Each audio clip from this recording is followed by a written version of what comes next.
Yan mga guys, nakahuli kami ng tagak. Kaso hindi na makalipad. Aming alagaan muna ng mga ilang araw. Pag alam namin makakalipad na, alpasan na rin namin. Sa amin to, Nakakawa tulabong naman. Tulabong sa amin sa Ilonggo. Tulabong. Mga ilang araw lang to, siguro makakalipad na rin to.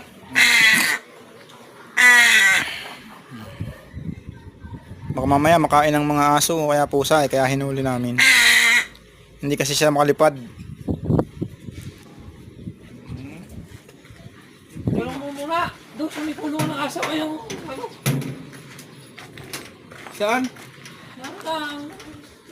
Kung bibitawan ng ulo, baka madali ang mata mo. Naku, matuka ka niya sa mata.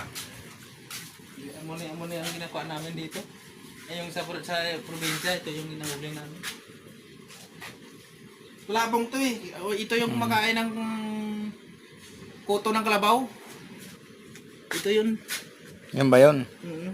Tulabong sa amin. Guys, ang haba ng ano niya guys oh. Kapag itoke kayo, patay kayo talaga.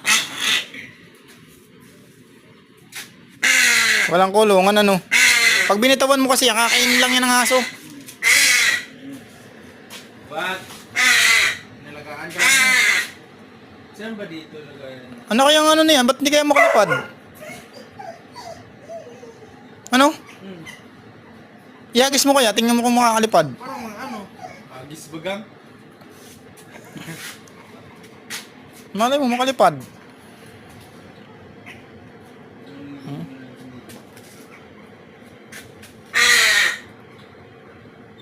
Itali mo lang. Kainin ng pusa. Kaso kakainin nga yan eh.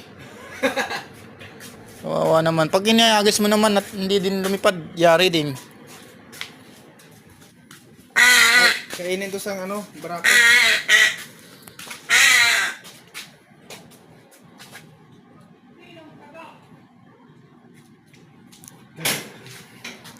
Saan ba dito yung ano man? Yung kulungan ni Arnel. Baka sana may kulungan. Wala ba kang kulog? Hindi. Wala yung kasi ay baka sila may Arlen. Kalian na natin to. Ay, mamaba. Amoy kalapati pala yan ano? Oo. Saan pala dito yung ano? Yung tali. Ya, mga lupi dito ya. Sana ya.